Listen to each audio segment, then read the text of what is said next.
Shalom अलैकुम, बारुख याशाम शेख, खाग शाबूत समयख। आप सबको ईद पैंती कोस्त मुबारक हो। बारुख याशाम शेख। हालेलुया जी। आज चंद बातों पे हम गौर करेंगे। सबसे पहले तो हम इस बात के लिए खुदावंद के शुक्रगुज़ार हैं कि हम उसके मुकर्रा वक्त पर उसकी हजूरी में मौजूद हैं। ठीक है। बाज़ लोगों में ईद बिकुरीम यानी पहले फलों की ईद को लेकर उसकी काउंटिंग में, उम्र की जो काउंटिंग है, कन्फ्यूजन पाया जाता है। और ये वो लोग हैं जो खुदावंद यीशु मसीह पर ईमान नहीं लाए और सिर्फ यहूदी हैं।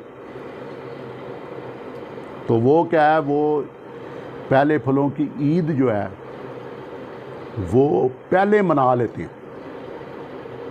ठीक है। जैसे अभी इस महीने में उन्होंने 26 तारीख को मनाई है, तो वो ये कहते हैं कि जो 26 तारीख को उन्होंने ईद पैंतीकोस्त मनाई है, यानी जब वो पहले ईद बिकुरीम मना लेते हैं तो फिर 50वां दिन भी पहले मना लेते हैं। तो उनका मानना ये है कि फसा के अगले दिन यानी 15 निसान को जो ईद फ़तीर आती है वो उसे शबात गिनते हैं ईद बिकुरीम से पहले। जबकि खुदावंद यीशु मसीह ने अपने जी उठने से ये साबित कर दिया है कि जो शबात गिना जाता है फसा के बाद और ईद बिकुरीम से पहले, वो रेगुलर शबात है, ना कि ईदों का शबात। तो खुदावंद यीशु मसीह हफ्ते के पहले रोज़ जी उठा, तो उम्र का जो पहला दिन है वो खुदावंद यीशु मसीह के जी उठने के दिन ही से काउंट होगा।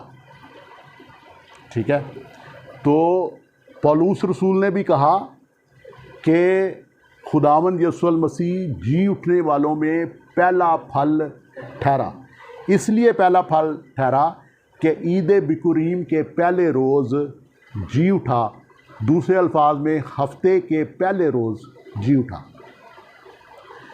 तो जो लोग इससे पहले मना रहे हैं वो राशि की तालीम पर हैं, जो रबाई राशि था यहूदियों का, उसकी तालीम पर हैं। तो हम रबाई राशि की तालीम पर नहीं हैं बाइबल मुक़द्दस की ईदें मनाने में। हम बाइबल मुक़द्दस की तालीम पर हैं और खुदावंद यीशु मसीह के मुर्दों में से जी उठने की तालीम पर हैं। तो ये बुनियादी फ़र्क है। तो जिन्होंने 26 मई को ईद पैंतीकोस्त मनाई है वो गलती पर हैं। पूरी दुनिया में हम जो मसीहानिक ज्यूज़ हैं, हमारी कैलकुलेशंस 100% दुरुस्त हैं। सिर्फ दुरुस्त नहीं है, 100% दुरुस्त हैं। और इसमें कोई हमारा मुकाबला नहीं कर सकता। ये चैलेंज है। अब कोई अपनी कहानी सुनाता रहे या राम कहानी सुनाता रहे तो वो एक अलहदा बात है। बेतुकी बातें हों उनकी तो उनका कोई जवाब नहीं होगा, क्योंकि उनकी बातें बाइबल से ही नहीं हैं। बाइबल से कोई बात होगी तो फिर उसका कोई जवाब भी होगा ना। जब बातें ही उनकी बाइबल से नहीं हैं तो क्या वो जवाब की तवक्को रखते हैं? जो हम उनसे पूछते हैं उन्होंने कभी जवाब नहीं दिया, ना उनके पास कोई जवाब है। तो ये याद कर लें कि ईद बिकुरीम यानी पहले फलों की ईद का पहला दिन वो है जिस पर खुदावंद यीशु मसीह मुर्दों में से जी उठा है। और उस दिन को पहला गिनने के बाद फिर क्या है, 7 हफ्ते हमने पूरे करने हैं बाइबल के मुताबिक। और 7 हफ्तों के बाद जो 50वां दिन आता है वो ईद पैंतीकोस्त होती है। 12 शाम से।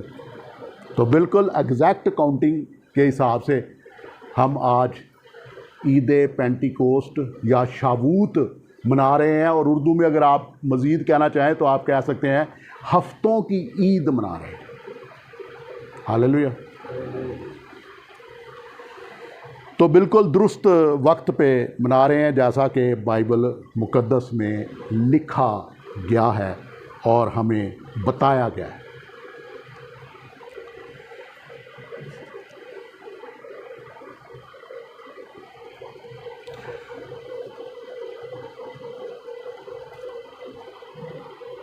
जो लोग पहले मना लेते हैं ईद बिकुरीम, यानी वो मोस्टली जो मनाते हैं वो 16 निसान को मनाते हैं।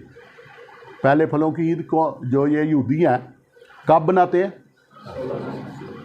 हम सिर्फ यहूदी नहीं हैं, हम मसीहानिक ज्यूज़ हैं, हम मसीहानिक यहूदी हैं, वो सिर्फ यहूदी हैं, फ़र्क है। तो वो मना लेते हैं 16 निसान को। तो 16 निसान को जब वो मनाते हैं रब्बी राशि के कहने पर, तो फिर उनकी हफ्तों की ईद या ईद पेंटिकोस्ट कब आती है? उनकी 6 सिवान को आती है। कब? आज 8 सिवान है। आज क्या है? 8 सिवान। तो बाइबल मुकद्दस के मुताबिक ईद पेंटिकोस्ट बाइबल मुकद्दस के महीनों पर 8 सिवान को आती है। याद रख लें, 8 सिवान को। 8 सिवान 50वां दिन है, और 8 सिवान को ही कोहे सीना पर 50वें दिन तोरा नाज़िल हुई थी। आज के दिन क्या हुआ था? तोरा नाज़िल हुई थी। और बिल्कुल उसी दिन वो पहाड़ पे नाज़िल हुई, और रूहुल कुदस जो तखमीनन 120 की जमात थी उस पर बाला खाना में नाज़िल हुई। और ये बाला खाना हैकल का बाला खाना था, बारक आश्रम से। और नीचे सुबह के वक्त जो तकरीबन 6 बजे का वक्त था, तो यहूदी जो है वो सुबह की कुर्बानी करने के लिए जमा थे। और जब उस वक्त रूहुल कुदस नाज़िल हुआ तो फिर बाकी बातें आप जानते हैं। आपको पता है कि ईद पेंटिकोस्ट पे सारे यहूदी मर्द जो हैं उनका हैकल में जमा होना लाजम था। तो वहाँ पर वो जमा थे। तकरीबन जो मैंने पढ़ा है उसके मुताबिक उस वक्त 25,000 लोग मौजूद थे जब रूहुल कुदस बाला खाना में तखमीनन 120 की जमात पर नाज़िल हुआ। हालेलुया। तो एक ही दिन तोरा नाज़िल हुई और ठीक उसी दिन रूहुल कुदस नाज़िल हुआ। बारक आश्रम से। तो इसीलिए पौलुस रसूल कहता है कि खुदा जो है वो तरतीब का खुदा है। तो रूहुल कुदस के नज़ूल को और फिर उससे पहले तोरा के नज़ूल को मतान तोरा कहते हैं, ठीक है। और ये रूहुल कुदस का बपतिस्मा भी कहलाता है जब रूहुल कुदस नाज़िल होता है। हालेलुया। बारक आश्रम से। तो मतान तोरा बाइबल मुकद्दस के 3रे महीने में हुआ, और रूहुल कुदस भी बाइबल मुकद्दस के 3रे महीने में 8 सिवान को नाज़िल हुआ। याद कर लें। बारक आश्रम से। देखें मेरे साथ ज़बूर 8 उसकी 3री आयत से लेके तो 9वीं आयत तक पढ़ें।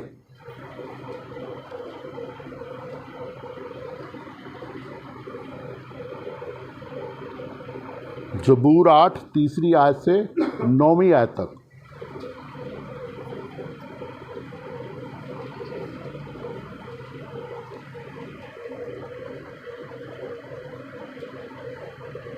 जब मैं तेरे आसमान पर जो तेरी दस्तकारी है और चांद और सितारों पर जिनको तूने मुकर्रर किया गौर करता हूँ, तो फिर इंसान क्या है कि तू उसे याद रखे, और आदमजात क्या है कि तू उसकी खबर ले, क्योंकि तूने उसे खुदा से कुछ ही कमतर बनाया है और जलाल और शौकत से उसे ताजदार करता है। तूने उसे अपनी दस्तकारी पर तसल्लुत बख्शा है। तूने सब कुछ उसके कदमों के नीचे काट दिया है। सब भेड़ बकरियां, गाय बैल, बल्कि सब जंगली जानवर, बाग के परिंदे और समुद्र की मछलियां और जो कुछ समुद्रों के रास्तों में चलता फिरता है। ऐ खुदावंद हमारे खुदा, तेरा नाम ज़मीन पर कैसा बुजुर्ग है। हालेलुया, बारूक आसन से। अच्छा, यहाँ पे आप देखें कि जब दाऊद नबी अजराम फलकी पे गौर करता है और फिर खुदावंद की तमजीद करता है, तो लिखा है कि तेरी दस्तकारी के कामों पर। ठीक है, पढ़े ज़रा दस्तकारी के।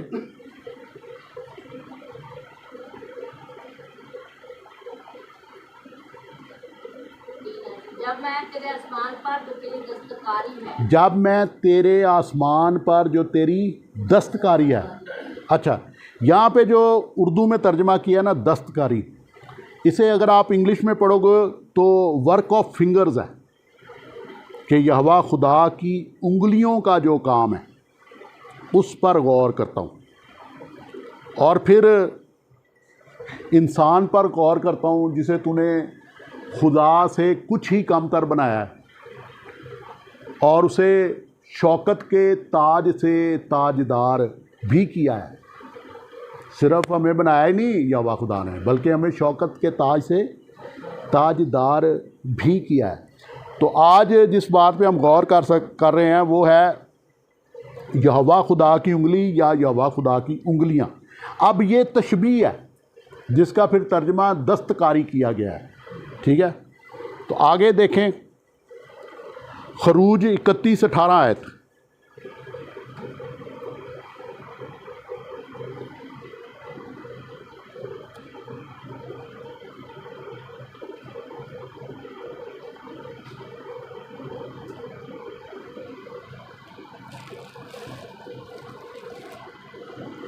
और जब खुदावंद को सीना पर मूसा से बातें कर चुका तो उसने उसे शहादत की 2 लोहें दी। वो लोहें पत्थर की और खुदा के हाथ की लिखी हुई थी। हाँ जी, लोहें क्या थी?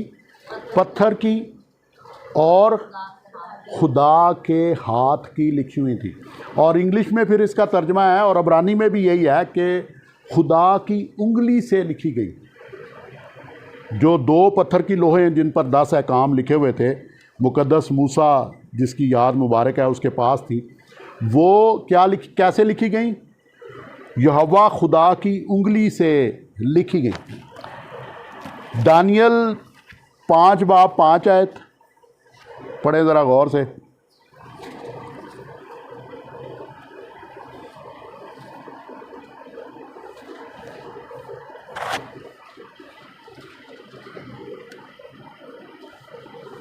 उसी वक्त आदमी के हाथ की उंगलियां जाहिर हुई और उन्होंने क्षमादान के मुकाबिल बादशाही महल की दीवार के गज पर लिखा और बादशाह ने हाथ का वो हिस्सा जो लिखता था देखा। हाँ जी, बादशाह ने हाथ का वो हिस्सा जो दीवार पर लिखता था, शाही महल की दीवार पर जिसने लिखा, मिन्ने मिन्ने तकील व फरसीन। हालेलुया, मिन्ने मिन्ने तकील व फरसीन ये लिखा गया। इसके लिए आप पढ़े 5 ही बाब दानियल का और 24 से 28 आयात तक।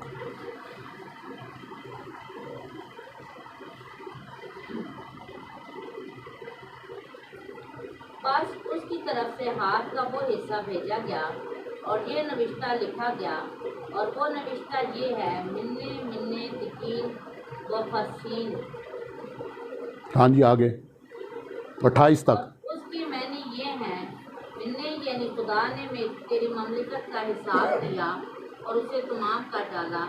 तकील यानी तू तराजू में तोला गया और कम निकला। फरसीन यानी तेरी ममलिकत मुनकसम हुई और मादियों और फारसियों को दी गई। हाँ जी, तो यहाँ भी हम देखते हैं कि हाथ आया है और उसने दीवार पर लिखा है। ठीक है जी। अच्छा, खरूज 8 बाब 19 आयत, इसके साथ देखें इफ्सियों 2 बाब 32 आयत। खरूज 8 बाब 19 आयत और इफ्सियों 2 बाब 32 आयत।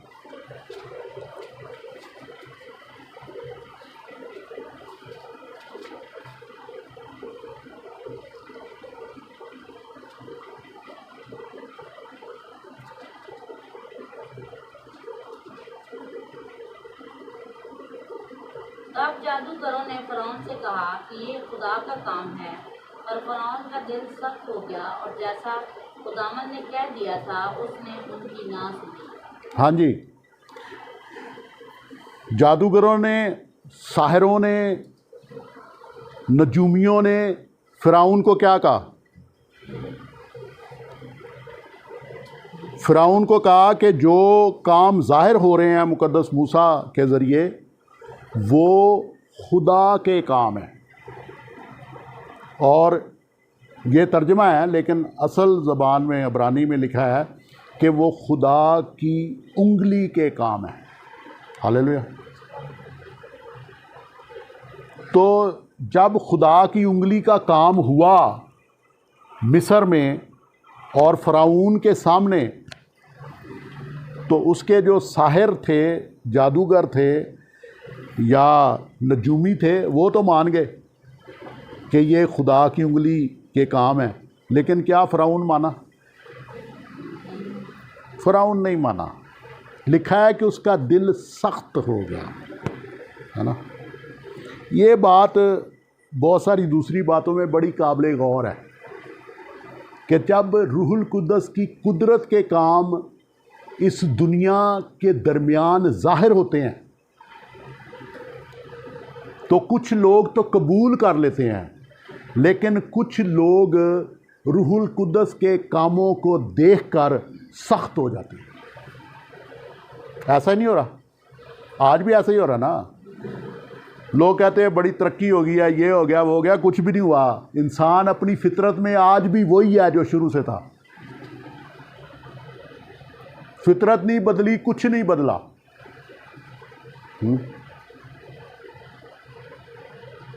तो क्या आज जब कोई खुदा का कलाम सुनाता है या खुदा के कलाम की दुरुस्त बातें बताता है या रूहुल कुद्दस के काम उसके ज़रिए से ज़ाहिर होते हैं, तो सारे कबूल कर लेंगे?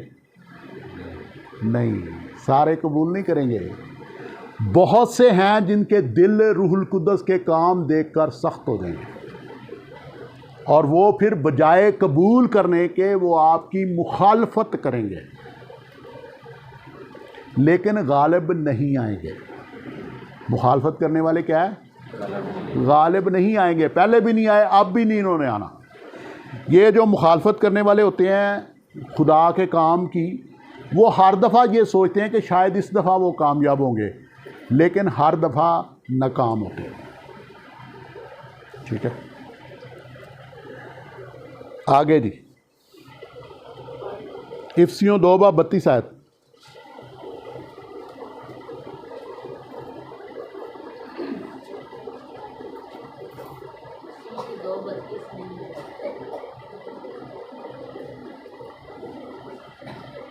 चलें, लूका 11 बाब 20 आयत।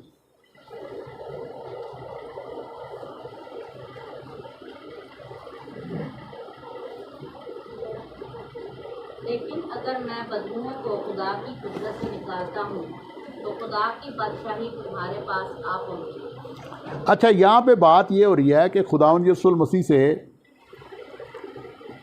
लोग सवाल कर रहे हैं कि हमें बता कि तू बदरूहों को किसकी कुदरत से निकालता है, और फिर ये कहते हैं कि हमें बता कि तू ये मोइज़ात किसकी कुदरत से करता है। तो खुदावंद ने उनसे क्या कहा? वो तो इल्ज़ाम लगा रहे थे कि ये अबलीस की कुदरत से कर रहा है। ठीक है, लेकिन खुदावंद ने जवाब में क्या कहा? पढ़े ना जी। जब दो आदमी हाथ हथियार बांधे हुए अपनी हवेली की रखवाली करता है। ये आयत पढ़े, लूका 11 बाब 20 आयत। लेकिन अगर मैं बदबुओं को खुदा की कुदरत से निकालता हूँ तो खुदा की बादशाही तुम्हारे पास आ पहुँची। लेकिन अगर मैं बदरूहों को, लिखा है खुदा की कुदरत से निकालता हूँ। अब जब आप पीछे जाके पढ़ोगे यूनानी में या आप पढ़ोगे आरामी में, तो वहाँ लिखा है मैं खुदा की उंगली से निकालता हूँ। क्या से निकालता? खुदा की उंगली से। इसके साथ पढ़ें मत्ती 12 बाब 28 आयत।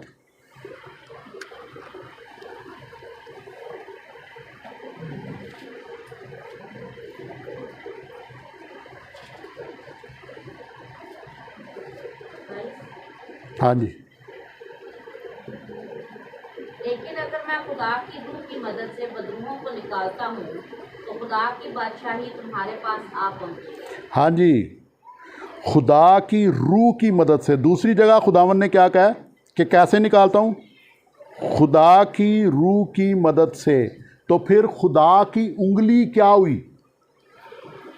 खुदा का रूह।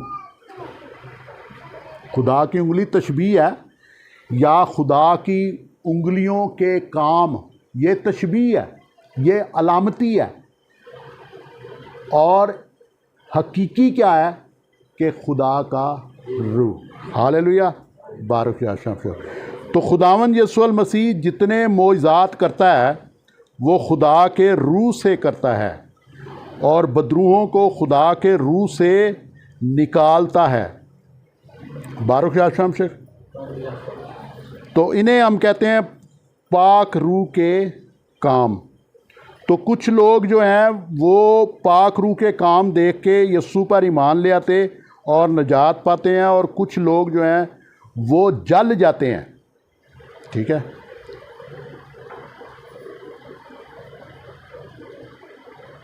बादशाही की, अच्छा ये जो मैंने पहले हवाला कहा था ना, इफ्सियों 2 बाब 3 आयत है। ठीक है, इफ्सियों 2 बाब 3 आयत।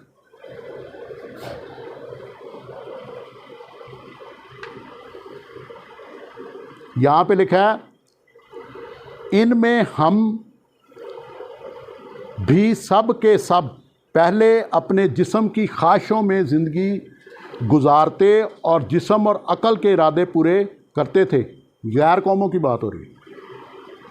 ठीक है, करंथियों का ख़त किन को लिखा गया? गैर कौमों को लिखा गया, उनकी बात हो रही है। हमेशा जब आप बाइबल मुकद्दस में खतूत को पढ़ें तो पहले आपको पता होना चाहिए कि लिखा किसको गया है। क्योंकि ये जो टोला है ना, टाई वाला टोला, इसका ये काम है कि कोई भी आयत जो इनको मिले ना, ये फ़ौरन यहूदियों पे लगाते हैं। ये यहूदियों को नहीं कहा गया। पहला करंथियों, दूसरा करंथियों गैर कौमों को लिखा गया, यहूदियों को नहीं लिखा गया। तो किन की बात हो रही है?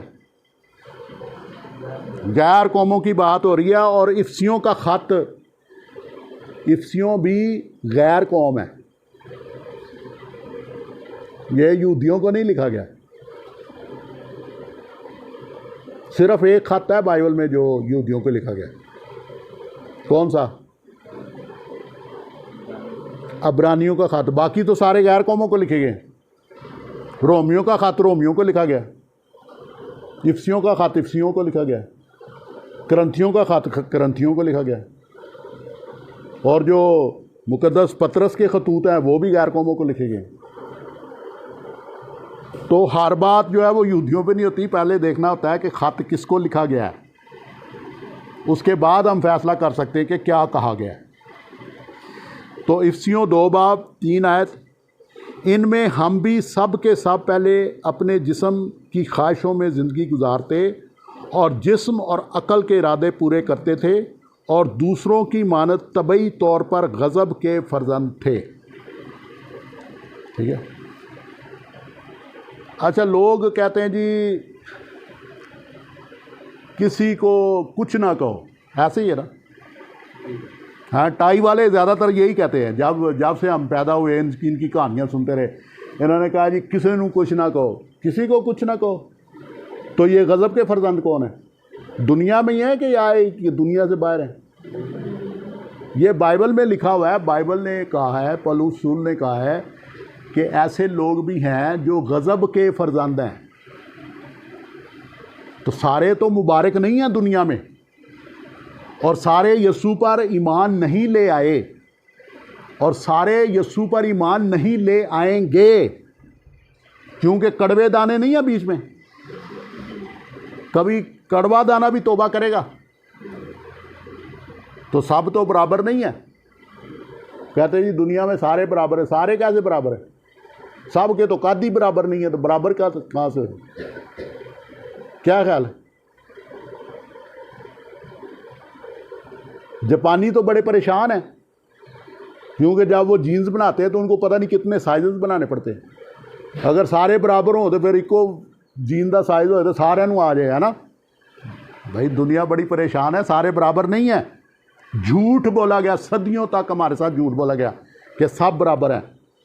ना सारे मुबारक हैं, ना सारे निजात पाएंगे। बीच में कड़वे दाने और गज़ब के फर्जंद मौजूद हैं। अब गज़ब के फर्जंदों पे क्या बरकत चाहें, कड़वे दानों पे बरकत चाहें। कहते जी दुश्मनों के लिए बरकत चाहो। दुश्मनों तो में तो अबलीस और उसके साथ गिरे हुए तमाम फरिश्तगान शामिल हैं। सोचा कभी आपने? तो पहले हमने पढ़ा था यहाँ पे खरूज 8:19 आयत, जिसमें हमने ये देखा था कि जब रूहुल कुदस के काम, खुदा की उंगली के काम फ़िरौन के सामने आए तो उसका दिल सख्त हो गया, ना कि नरम हुआ। ना ये कि वो ईमान लाया, नहीं लाया। तो फिर वो गज़ब का फर्जंद था। मैं आपको ये बताना चाहता था। क्या कौन था? फ़िरौन कौन था? गज़ब का फर्जंद था। आज भी गज़ब के फर्जंद मौजूद हैं, आलमों में मौजूद हैं, कलीसियाओं में मौजूद हैं, सियासतदानों में मौजूद हैं, सहाफ़ियों में मौजूद हैं, बादशाहों में मौजूद है। ये फ़िरौन भी तो बादशाह ही था। अपने सामने खुदा की उंगली के काम देखकर भी नहीं माना। तो वो हमें तो यही सिखाया गया जी, सबके सामने अच्छे बनो तो फिर गवाही ठीक हो जाएगी, तो वो मान जान गया ना। अगला तो दा तो होंदा कि मैं दा किंज लावां। क्या ख्याल? मानने के लिए बैठा होता है, आगे मानने के लिए बैठा, आपको ठगने के लिए बैठा होता है। क्लियर हुई जी बात? और खुदावंद यीशु मसीह ने जो कहा ना, उसको ज़रा वाज़े तौर पे मज़ीद समझने के लिए लूका 11:20 आयत ज़रा पीछे से पढ़ें, 19वीं आयत, 18वीं आयत फिर पढ़ें, आपको पता चले क्या बात हो रही है।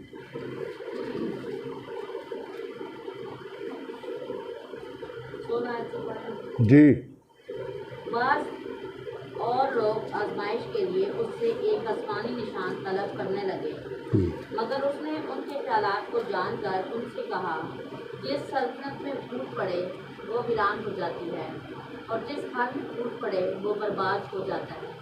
और अगर शैतान भी अपना मुखालिफ हो जाए तो उसकी सल्तनत किस तरह कायम रहेगी? क्योंकि तुम मेरी बात कहते हो, मेरी बाबत कहते हो कि ये बदरूहों को बल बोल की मदद से निकालता है।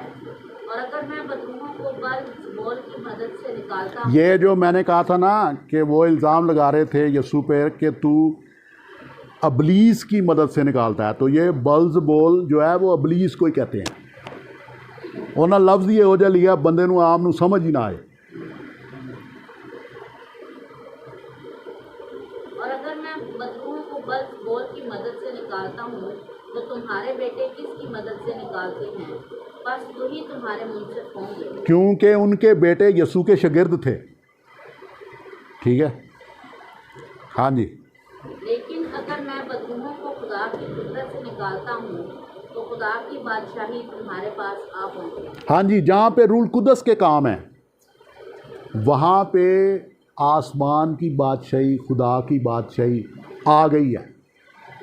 तो खुदावंद यीशु कह रहा है कि जब मैं खुदा के रूह से निकालता हूँ, तो फिर आसमान की बादशाही, खुदा की बादशाही तुम्हारे दरमियान है, और जहाँ यीशु है वहीं बादशाही है। हालेलुया। तो ये जो अंजील मुकद्दस है, ये सिर्फ अंजील नहीं है, ये बस अंजील अंजील अंजील करते रहते हैं, सिर्फ अंजील नहीं है, ये बादशाही की अंजील है, ये बादशाही की खुशखबरी है, और ये आसमान की खुशखबरी है, और ये हमेशा की ज़िंदगी की खुशखबरी है, और ये अजली और अबदी खुशखबरी है। 2000 साल में बड़ी कोशिश हुई है कि बादशाही की इस खुशखबरी को जो खुदावंद यीशु मसीह ने सुनाई है दबाया जाए, नहीं दबाई जा सकी, ना दबाई जाएगी, दबाई नहीं जा सकती। बड़ी कोशिश हुई है, बड़ी हिस्ट्री मैं भी जानता हूँ, कुछ नहीं हुआ, होना कुछ नहीं है, क्योंकि एक बात मुमकिन ही नहीं है, जो मर्जी कर लो। तो आसमान की बादशाही की खुशखबरी हमेशा कायम रहेगी, और इसी ने गालिब आना है। किसने गालिब आना है? बादशाही की ये जो खुशखबरी खुदावंद यीशु मसीह ने सुनाई है, यही गालिब आएगी पूरी दुनिया पर। हालेलुया। बारुख या शाम से। अच्छा, अब इसके साथ पढ़ें जी मत्ती 12 बाब 28 आयत, मेरा ख्याल पहले पढ़ा था, दोबारा पढ़ दें। लेकिन अगर मैं खुदा की रूह की मदद से बदरूहों को निकालता हूँ तो खुदा की बादशाही तुम्हारे पास आ पहुँची। हाँ जी, खुदा की बादशाही तुम्हारे पास आ पहुँची है। और अभी तक हम पे ज़ाहिर हो गया कि जहाँ भी खुदा की उंगली या यहोवा की उंगली का जिक्र हुआ है अलामती तौर पे, उससे मुराद रूहुल कुद्स है, पाक रूह मुराद है। अच्छा, आखिर में क्या है? लूका 10 बाब 19 आयत पढ़ें।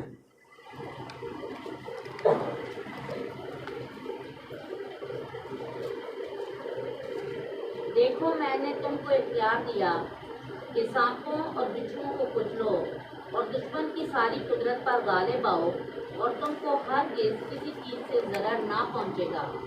तो भी उससे खुश ना रहो कि रूहें तुम्हारे ताबे हैं, बल्कि इससे खुश हो कि तुम्हारे नाम आसमान पर लिखे हुए हैं। हालेलुया।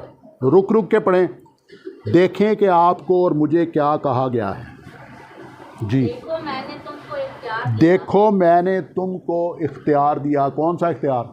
कि सांपों और बिच्छुओं को कुचलो। सांपों और बिच्छुओं को कुचलो। ये नहीं लिखा कि इस दुनिया में जो सांप और बिच्छू हैं उनसे मोहब्बत करो, ये नहीं लिखा है ना। ये जो टाई वाले हैं ना, इनको वो लवेरिया हुआ रहता है ना, हर किसी से मोहब्बत हो रही है, हर किसी से मोहब्बत हो रही है। तो लवेरिया में नहीं हुआ ना, बाइबल में लिखा है लवेरिये से बचो, ये बीमारी है। तो सांपों और बिच्छुओं को क्या करना है? कुछ लो। इख्तियार दिया किसने? यस्सू ने इख्तियार दिया है हमारे पास। बराहे रास्त खुदावन यस्सू से इख्तियार पहुंचा है। कैसे? खुदावन यस्सू ने रसूलों को इख्तियार दिया और रसूलों से कलीसिया पर आया है। बारक आश्रम से तो हमारे पास इख्तियार है कि इस दुनिया के सांपों और बिच्छुओं को कुचलें। कुचलें लिखा हुआ है, आगे क्या लिखा जी? और दुश्मन की सारी कुदरत पर गालिब। अच्छा, दुश्मन की सारी कुदरत पे गालिब आना है। क्या लिखा है? तो गौर से बाइबल पढ़ लें, उलमा भी गौर से पढ़ लें, टाई वाले भी गौर से पढ़ लें कि क्या लिखा है। दुश्मन की सारी कुदरत पे क्या करना है? गालिब आना है। दुश्मन के नीचे नहीं लगना, दुश्मन के साथ लवेरिया नहीं करना, ठीक है। दुश्मन के लिए बरकत नहीं चाहनी, नहीं लिखी। क्या लिखी है? लिखा है कि दुश्मन की सारी कुदरत पे क्या करो? गालिब आओ। तो गालिब आओ इख्तियार है कहाँ से? खुदावंद यीशु मसीह से बराह रास्त मेरे और आपके पास इख्तियार पहुंचा है। अपने इख्तियार को इस्तेमाल करें, और ये इख्तियार रूहुल कुद्स का इख्तियार है, खुदा की उंगली का इख्तियार है। बारक आश्रम से आगे क्या लिखा जी? और तुमको हर किसी चीज से ज़रर ना पहुंचेगा। तो भी इससे खुश ना हो कि रूहें तुम्हारे ताबे हैं। इसका मतलब है कि जब आप सांपों और बिच्छुओं को कुचलोगे, जब आप दुश्मन की सारी कुदरत पर गालिब आओगे, तो वो आपको नुकसान नहीं पहुंचा पाएंगे। ये इसका मतलब है। तो ये कब होगा? जब हम रूल कुदस की कुदरत में खुदावंद यीशु मसीह के नाम से कायम रहेंगे, उस वक्त ये मुमकिन होगा। लेकिन तो भी खुदावंद कहता है कि ये तुम्हारे पास इख्तियार है, लेकिन इस बात से खुश नहीं हो, क्योंकि खुदावंद यीशु की नज़र में ये बात इस बात से छोटी है कि हमारे नाम आसमान पर लिखे हैं।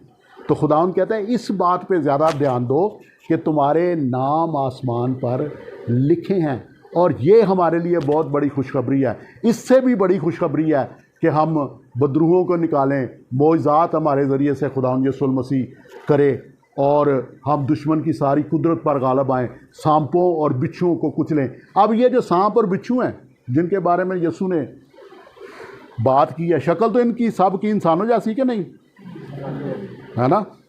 तो फिर सारे इंसान जेड़े ने इंसान तो नहीं भाई, मैं कुछ नहीं कर सकता, लिखा हुआ कलाम में। फिर सारे इंसान नहीं है, कई बीच में सांप है, कई बीच में बिच्छू हैं, और कई बीच में कुत्ते हैं, और कई बीच में सूअर हैं। ये भी लिखा है ना, मैं क्या करूं? अब लिखा हुआ है, फिर मैं तो लिखा हुआ ही बयान कर रहा हूं। पाक रोटी कुत्तों को मत दो। तो वो क्या, वो इंसान नहीं है? इंसानों को ही कहा गया ना भाई। और अपने मोती सूरों के आगे मत डालो। आगे यानी खबरदार भी किया गया है, मबादा वो तुम्हारे मोतियों को रौंदें और पलट कर तुम्हें फाड़ खाएं। तो इंसानों की बात हो रही है। तो चार किस्म इकसाम का तो पता चल गया, कुत्ते हैं, सूअर हैं, और क्या, सांप है, बिच्छू है, दुश्मन है। तो सब एक जैसे नहीं है, बाइबल नहीं कह रही सब एक जैसे हैं, ठीक है। लेकिन टाई वाले कह रहे हैं जी सारे एको जे ने जी, सब बराबर है। हाँ? सब बराबर नहीं है दुनिया में। जज और मुजरम बराबर नहीं है, चोर और सिपाही बराबर नहीं है, बादशाह और राया बराबर है, सब बराबर नहीं है, याद रखें।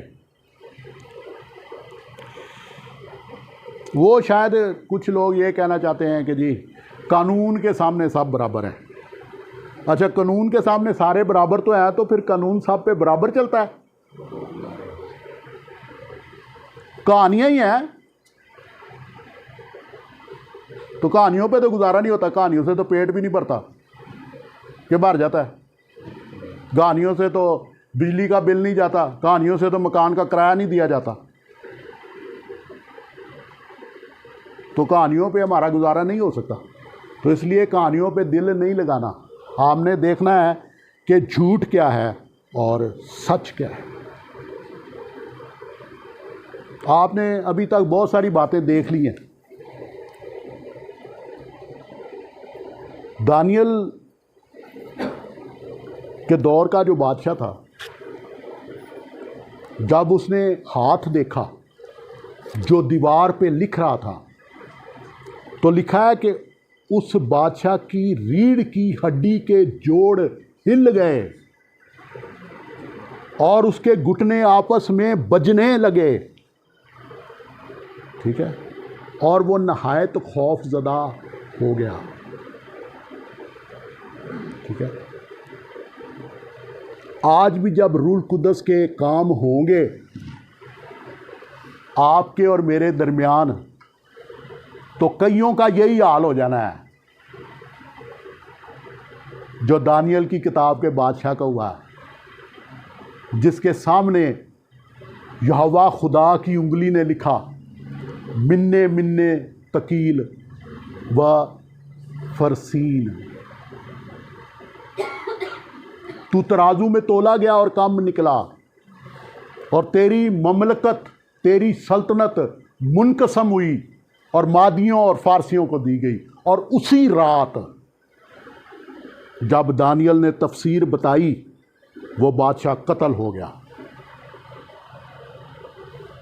बारो क्या सुन, आज हमें क्या दुश्मनों का खौफ है?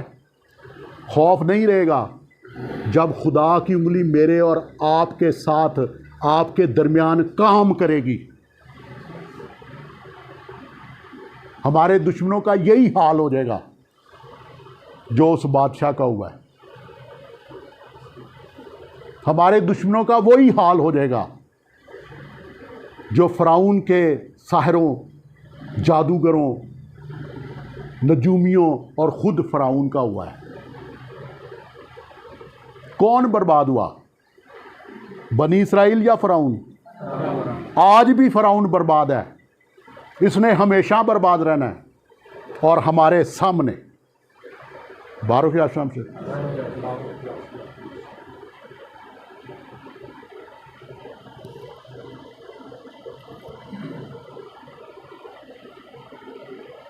तो खुदावंद की उंगली से 10 अहकाम लिखे गए।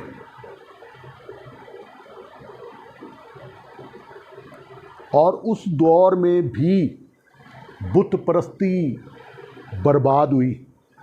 दुनिया अच्छी नहीं है। जो लोग कहते हैं दुनिया अच्छी है, झूठ बोलते हैं। दुनिया के मैं आपको काम बताऊं तो आप कानों का हाथ लगाने लगे ना, आपके कान ही गायब हो जाने। इतने गंदे काम है इस दुनिया के। ये जो आपको कहते हैं ना दुनिया बड़ी अच्छी है, ये झूठ बोल रहे हैं। कई काम दुनिया के ऐसे हैं, मैं आप लोगों के सामने बयान ही नहीं कर सकता। इतने शर्मनाक और बेगैरती के काम है इस दुनिया के। आज भी गैर कौमें आप क्या समझते अच्छी हैं? जो ये कर रही हैं उन पे थू थू करने को आज भी दिल करता है। तो दुनिया अच्छी नहीं है। हमारे लिए गालिब आने की क्या बात है? हमारे लिए गालिब आने की बात यह है कि जैसा खुदावंद ने हमें कहा कि हमें इख्तियार दिया गया है, उस इख्तियार को इस्तेमाल करें और अपने आप को, ये मेरी आखिरी बात गौर से सुने, अपने आप को रूहुल कुद्दस के सुपुर्द करें ताकि खुदा के पाक रूह के काम हमारी ज़िंदगियों से भी जारी हों। हालेलुया। तो आज ईद पेंतिकोस्त के दिन यही पैगाम है। और जब ज़िंदगी में आपको मौका मिलता है, रोज़मर्रा की ज़िंदगी में, आप ज़रूर ये कहें कि याशुआ हामशख, मेरा तवक्कल तुझ पर है। हालेलुया। जब भी आप कहना चाहें ये कहें, और याशुआ हामशख से कहें कि हमारे दरमियान अपने पाक रूह के काम कर ताकि दुनिया के ख़िलाफ़ फिर गवाही हो। ये जो दुनिया के कोने कोने तक खुदावंद यीशु मसीह की अंजील की मनादी की जाती है, मैं आपको कलाम की रूह से बताता हूँ कि ये दुनिया के ख़िलाफ़ गवाही है कि इनको कलाम सुनाया गया और इन्होंने कबूल नहीं किया। ये फ़िरौन की राह पर है।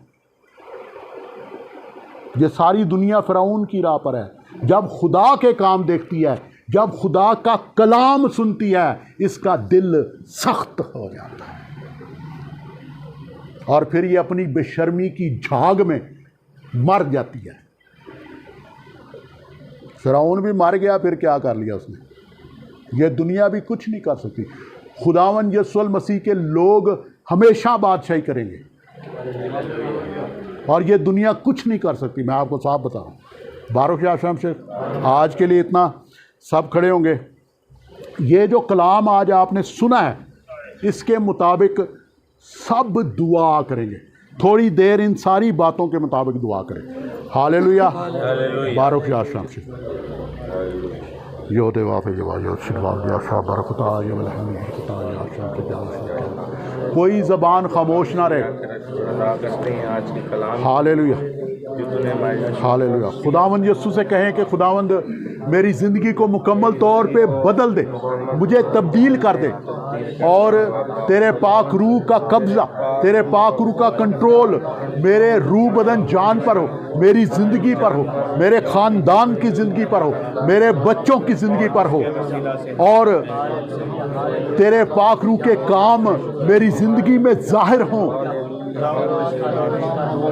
और तमाम फ़राउनों को, तमाम साहरों को, तमाम जादूगरों को, तमाम नजूमियों को तेरे पाक रूह के कामों के वसीला से तेरे नाम यहोशू हामिशे के नाम से हमेशा के लिए शिकस्त हो जाए, सारे फ़राउन फना हो जाएं, यहोशू हामिशे के नाम से।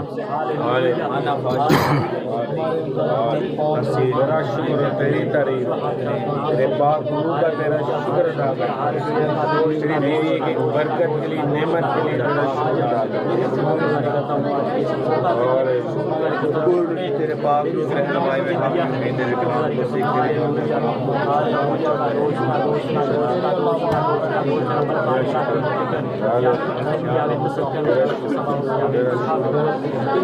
दे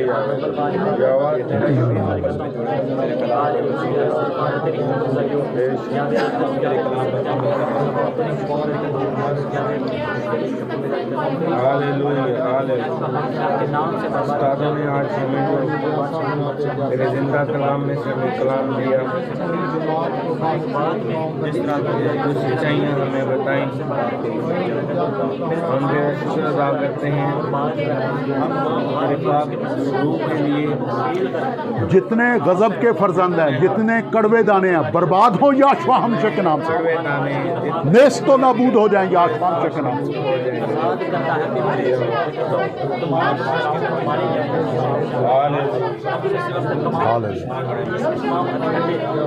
यहोशू मसीह के नाम से, यहोशू मसीह के नाम से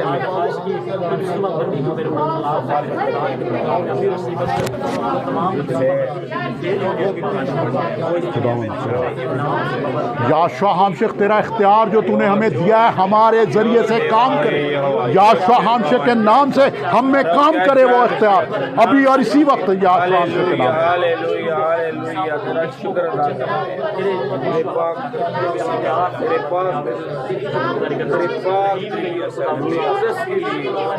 तेरे पाक मुक़द्दसीन के लिए, तेरे पाक मुक़द्दसीन के लिए, तेरे पाक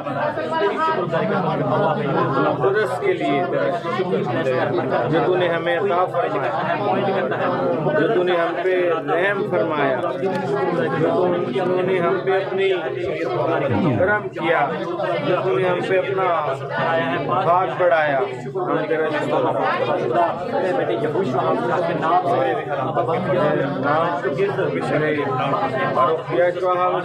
नाम से, के नाम से हम तेरा शुक्र अदा करते हैं, शुक्र अदा करते हैं। कलाम हमारी जिंदगी बाइस से बरकत है। सुबह का पहर ईद पैंतीकोस उन्होंने हमें जिंदगी दी, जो हमने आज का दिन तेरे हुजूर में सुबह का पहर गुजारा, और जो तेरी जमात है जोर से अभी और इसी वक्त ऐसा करता हूँ यहोशू हामिशे के नाम हमें दिया।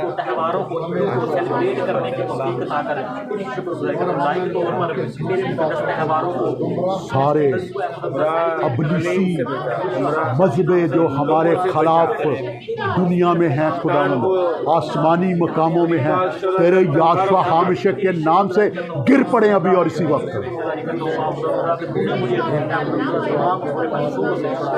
खुदावंद तेरा लहू तेरी अदालतों में हमारे हक में बोलता है, और हाबल के खून से बेहतर बातें हमारे हक में कहता याशुआ हमशे के नाम से। खान खाश और उसकी सारी कुदरत को शिकस्त हो जाए अभी और इसी याशुआ हमशे के नाम से। खुदावन यीशु मसीह के मुकद्दसीन तरक्की करें दुनिया में याशुआ हमशे के नाम से। खुदावन यीशु मसीह के मुकद्दसीन के दुश्मन बर्बाद हों अभी और इसी वक्त याशुआ हमशे के नाम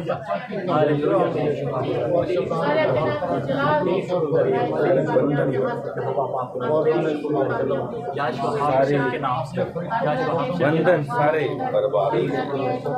बंधी हुई चीजों को तेरे पाक तलवारों से काट, तेरे पाक नाम से, तेरे मुकद्दसीन से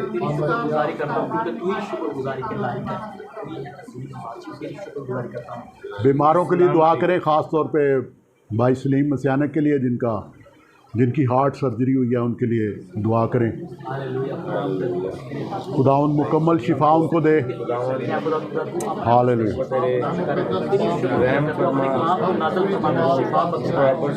फरमा दे ताकि वो उठ के खड़े हों और तेरे नाम की गवाही देने वाले बने, तेरे नाम को इज्जत और जुलाल देने वाले बने, तेरे नाम की सताइश करने वाले, तेरे नाम की तेरे नाम का प्रचार करने वाले बने, तेरे नाम की मनादी करने वाले बने, तेरे कलाम की सच्चाई बयान करने वाले हाज़नाई रबाई याशाम शेख अबीन मलकान जावे तसद्दुन याशाम शेख कोहन हागदोल बल्कि सिदक यावे और वो यशी योद है वाबन वायोद शिन वाबन याशा बरकता ये बलहनु बरकता याशाम शेख यावे सदकनु। इस वक्त मैं खुदा ख़ास तौर पे भाई सलीम मसियाना के लिए तेरा शुक्र करता हूँ कि खुदावंद ऑपरेशन कामयाब रहा और खुदावंद आप अपने बंदा को मुकम्मल शिफा दे दे। खुदावंद तेरे लहू की मरहम खुदावंद मैं उनके ज़ख्मों पर लगाता हूँ। तेरा बंदा तेरे यहोशुआ हामशे के नाम से अभी और इसी वक्त शिफा पाए खुदावंद याशुआ हामशे के नाम से, और तेरे नाम की तमजीद का बायस हो खुदावंद। एक बेटी अरीसा इजाज़ है और एक भाई है ताहिर ख़ान और पास्टर रेहान परवेज़, इनकी शिफा के लिए भी दुआ करें। Hallelujah hallelujah. खुदा बेटी अरिसा इजाज़ शिफा पा जाए यार शाम से, भाई ताहिर ख़ान शिफा पा जाए यार शाम से, पास्टर रेहान परवेज़ शिफा पा जाए यार शाम से, सेहत तंदुरुस्ती और सलामती बख्श खुदा अपने लोगों को, अपने मुकद्दसीन को याशुआ हामशे के नाम से तेरा जोर तेरी कुदरत मांग लेते उनके लिए याशुआ हामशे के नाम से। आमीन। बारुक याशुआ हामशे। आमीन जी। हालेलुया। अपना हदिया अपने हाथों में लीजिएगा।